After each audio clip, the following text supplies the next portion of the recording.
नमस्कार दोस्तों, आपका स्वागत करता हूं आप ही के यूट्यूब चैनल में। सो फ्रेंड, हम लोग यहाँ डिस्कशन करने वाले हैं अबाउट वेदांता कंपनी के बारे में डिस्कशन करेंगे। यहाँ डिमर्जर को लेकर के क्या इंपॉर्टेंट अपडेट कंपनी की तरफ से आ रहा है उसको चेक करेंगे। साथ साथ क्या इस जगह पर वेदांता पर निवेश करना सही रहेगा, तो इन सभी चीज़ों को इस वीडियो में डिस्कस किया जाएगा। तो चलिए स्टार्ट करते हैं। यहाँ पर ये देखिए वेदांता का भाव चल रहा है 445 रुपीज़ का। देखिए इसका भाव चल रहा है यहाँ पर। और यहाँ पर हमारा स्टॉप लॉस क्या होना चाहिए, तो 397 काफी डीप, काफी नीचे का है। तो स्टॉप लॉस 397 का, अभी भाव चल रहा है 445 का। चूंकि आज के दिन ये मार्केट का मूड माहौल काफी अच्छा है, सीपीआई डेटा रिलीज हुआ है, इन्फ्लेशन आईपी डेटा रिलीज हुआ है, तो बहुत सारे डेटा पॉजिटिव आए हैं। तो इस कारण से इस स्टॉक में आज तेजी देखने को मिल सकती है। तो क्या इस जगह पर हम लोग को निवेश करना चाहिए कि नहीं करना चाहिए तेजी के बावजूद, वो भी हम लोग आगे डिस्कशन करने वाले हैं। तो चलिए स्टार्ट करते हैं। यहाँ पे देखिए सबसे पहले जी वेदांता में डिमर्जर होने वाला है।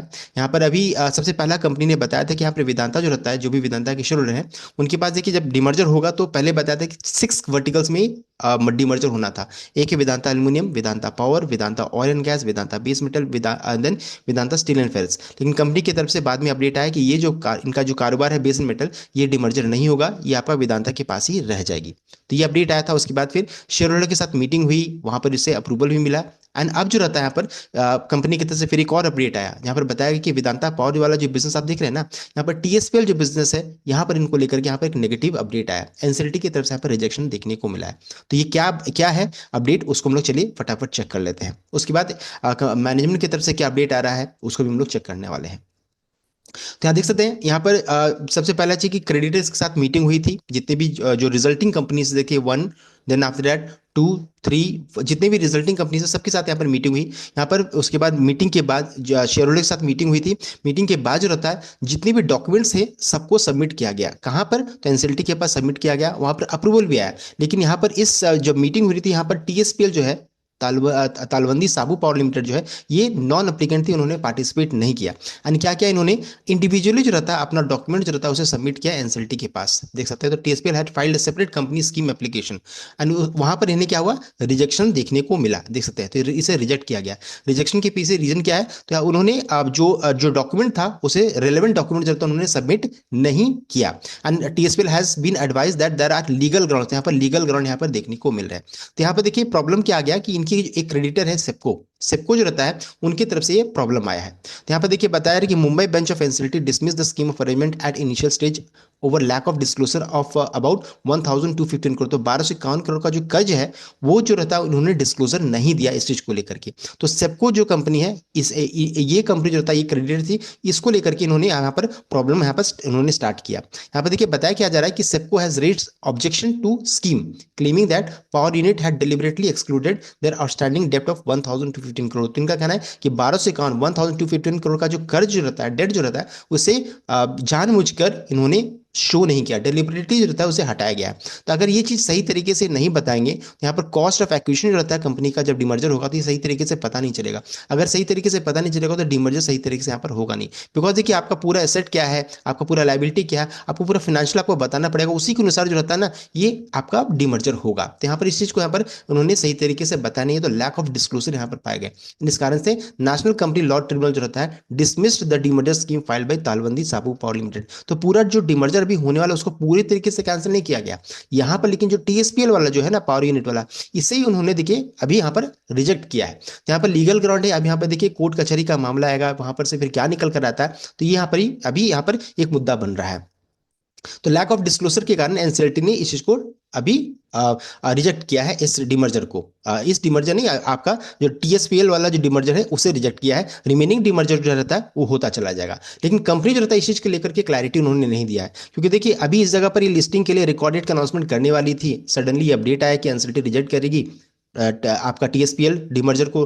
तो यहाँ पर अभी कंपनी की तरफ से अपडेट आना था कि यहाँ पर क्या फिर से मीटिंग होगी शेयर होल्डर्स के साथ। अगर ऐसा होता है तो अभी मीटिंग होगी, फिर ये डॉक्यूमेंट को एनसीएलटी के पास सबमिट करेंगे, फिर यहाँ पर एनसीएलटी की तरफ से इनका अप्रूवल आएगा, उसके बाद जो रहता है फिर रिकॉर्डेड अनाउंसमेंट करेगी, फिर ये लिस्टिंग के लिए जाएगी। यानी कि अभी भी यहाँ पर काफी लंबा समय खींचने वाला है, टाइम टेकिंग प्रोसेस है, ये कहने का मतलब है। अभी कंपनी की तरफ से अगर अपडेट आया कि नहीं ऐसी कोई जरूरत नहीं पड़ेगी, सीधे डायरेक्टली रिकॉर्डेड अनाउंसमेंट का लिस्टिंग होगा, तब तो ओके सॉर्ट ऑफ है। लेकिन अभी ये अपडेट आना बाकी है कंपनी की तरफ से।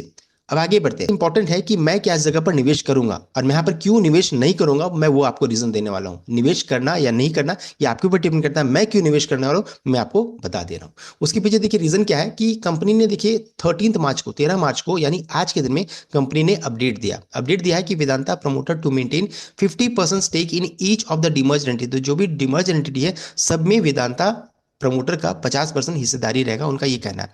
तो Vedanta limited promoter will retain 50% stake in demerged entities to create focused company that can capitalise on opportunities more efficiently. The demerger aim to unlock growth by empowering business with independent leadership while maintaining the company's high dividend yield culture. तो अपनी company का कहना है कि dividend yield culture को maintain करेगी, साथ साथ ही फोकस्ड मैनेजमेंट रहेगा, इस कारण से डिमर्जर हो रहा है एंड 50% अपना हिस्सेदारी हर एक कंपनी में यहाँ पर रहेगा।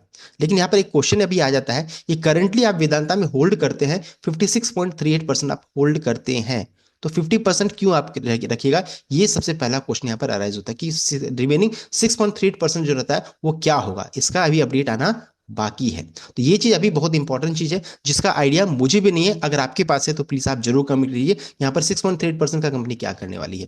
तो अगर ऐसा हुआ किसके पास ही जाएगा, क्या एफआई, अगर एफआई का एंट्री होगा तो ओके है, डीआई का एंट्री होगा तो ओके, लेकिन अगर रिटेल यहाँ पर फंसते हैं तो यहाँ पर प्रॉब्लम आ सकता है। तो इस चीज को आप कंपनी की तरफ से क्लैरिटी आना जरूरी है। दूसरा बहुत बड़ा रीजन है वो है कंपनी का टेक्निकल। ये देखिए आपके सामने जो है ये वीकली चार्ट है, ये मूविंग एवरेज का क्रॉसओवर सेल साइड को इंडिकेट कर रहा है। इसके लिए सबसे इंपॉर्टेंट लेवल जो अभी निकल कर आ रहा है 452 458 के ऊपर में सस्टेन करना, इसके ऊपर सस्टेन नहीं कर रही, जब उसके ऊपर जाता है तो यहाँ पर बिकवाली स्टार्ट हो जाता है। तो लॉन्ग टर्म अगर वीकली चार्ट चेक कीजिएगा तो अभी भी यहाँ पर थोड़ा सा बेरिशनेस अभी भी है। और यहाँ पर देख सकते हैं अगर छोटे टाइम फ्रेम में चेक कीजिएगा देख सकते हैं आरएसआई जो रहता है अभी सेल साइड को इंडिकेट कर रहा है, देख सकते हैं डाइवर्जेंट है, जो यहाँ पर डाइवर्जेंस दिखा रहा है। तो ये आवरली चार्ट है, बताना चाहूंगा तो यहाँ पर थोड़ा सा यहाँ पर अभी डाइवर्जेंस देखने को मिल रहा है, इसका मतलब है कि बिकवाली कभी भी आ सकती है। तो इस चीज को आपको ध्यान देना है। तो यहाँ इसका दो रीजन मैंने आपको बता दिया टेक्निकली, साथ साथ इंपॉर्टेंट रेसिस्टेंस का लेवल क्या है, तो 452 458 के रेंज में एक रेसिस्टेंस है, देन आपका 470 से 480 के रेंज में ये सबसे इंपॉर्टेंट रेसिस्टेंस का रेंज है। सो अगर आप 30 से 40 पॉइंट के लिए अगर आप रिस्क लेना चाहते हैं तो आपकी मर्जी है, मैं यहाँ पर कोई भी रिस्क या ट्रेड इनिशिएट नहीं करने वाला हूँ वेदांता में। अब आगे बढ़ते हैं। उसके अलावा देखिए चौथा बहुत बड़ा रीजन है वो Donald Trump steel and aluminium tariff take effect वो ऑलरेडी स्टार्ट हो चुका है अब से, स्पार्कलिंग ग्लोबल ट्रेड फियर, यहाँ पर ग्लोबल ट्रेड फियर यहाँ पर स्टार्ट हो सकता है खासकर मेटल स्टॉक्स में। तो Donald Trump tariff on steel and aluminium, Trump has removed all exemption from tariff he enacted in 2018, increasing the tariff on aluminum from 10% as a part of broader initiative to disrupt and transform global trade। तो ये एक बहुत बड़ा मुद्दा होने वाला है tariff war, जो कि मेटल में खासकर ये देखने को मिल सकता है। तो ये भी थोड़ा सा भी प्रॉब्लमेटिक यहाँ पर है, डायनेमिक सिचुएशन है। अब आगे बढ़ते हैं। एंड पांचवा बहुत बड़ा रीजन है वो है आपका कि गोल्ड सिल्वर कॉपर सबके भाव को अगर चेक कीजिएगा ना तो ऑलमोस्ट अब सभी अपने पीक के पास पहुंच चुकी है, कई साल की ऊंचाई पे पहुंच चुकी है गोल्ड एंड सिल्वर का खासकर चेक कीजिएगा। तो इस कारण से भी थोड़ा सा यहाँ पर है कि अगर जरा से भी कोई नेगेटिव न्यूज है ना यहाँ पर क्रैक आएगा तो अच्छा खासा फिर गिरावट देखने को मिलेगा। एंड मेटल जो रहता है ना उसमें साइक्लिकल रन देखने को मिलेगा, अगर गिरावट स्टार्ट हुआ ना तो फिर लंबा समय तक गिर सकता है। तो इस चीज को भी मैं ध्यान में रख करके कोई भी ट्रेड इनिशिएट करने वाला हूँ। अब आगे बढ़ते हैं। उसके अलावा जो रहता है अब सबसे इंपॉर्टेंट रीजन है जो कि आपका सिक्स्थ रीजन बन रहा है वो है ये किसमें काफी लंबा समय अभी भी लग सकता है। तो टाइम टेकिंग प्रोसेस है, मेरा इन्वेस्टमेंट के वैल्यू जो रहता है काफी लंबे समय तक यहाँ पर फंस सकता है, इसलिए मैं यहाँ पर तुरंत में निवेश नहीं करने वाला हूं। बिकॉज देखिए अभी कंपनी यहाँ पर अपडेट देगी कि एनसीएलटी की तरफ से क्या अपडेट आया, उसके बाद फिर कंपनी रिकॉर्डेड अनाउंसमेंट करेगी, उसके बाद जो रहता है फिर ये लिस्टिंग के लिए जाएगी। तो ये जो टाइम है ना काफी लंबा यहाँ पर खिंच सकता है। तो शेयर होल्डर के साथ मीटिंग होगी कि नहीं होगी ये कंपनी की तरफ से भी अपडेट आना बाकी है। एनसीएलटी की तरफ से रिजेक्शन हुआ है उसका भी क्या अपडेट है आगे, वो भी कंपनी की तरफ से अपडेट आना बाकी है। रिकॉर्डेड का अभी तक कंपनी अनाउंसमेंट नहीं किया है। लिस्टिंग ऑफ शेयर अगर होता है रिकॉर्डेड के बाद तो उसके बाद भी अच्छा खासा लंबा समय लग सकता है। अगर लिस्टिंग भी होगा तो जो कंपनी लिस्टिंग के लिए जाएगी किस भाव में लिस्टिंग होगा, नेगेटिव पॉजिटिव क्या होगा, तो सब कुछ समय पे डिपेंड करेगा। तो इसलिए मैं यहाँ पर इतना बड़ा रिस्क अभी नहीं लेने वाला हूं।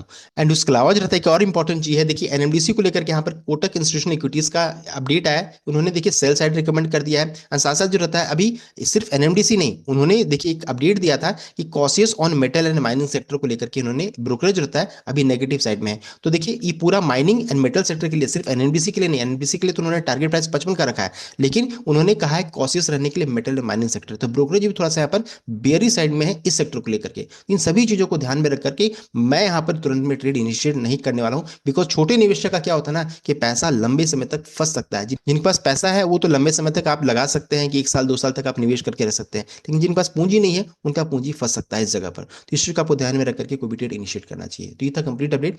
आई होप आपको वीडियो अच्छा लगा, लाइक कीजिएगा, शेयर कीजिएगा, चैनल को सब्सक्राइब कीजिएगा। Thank you.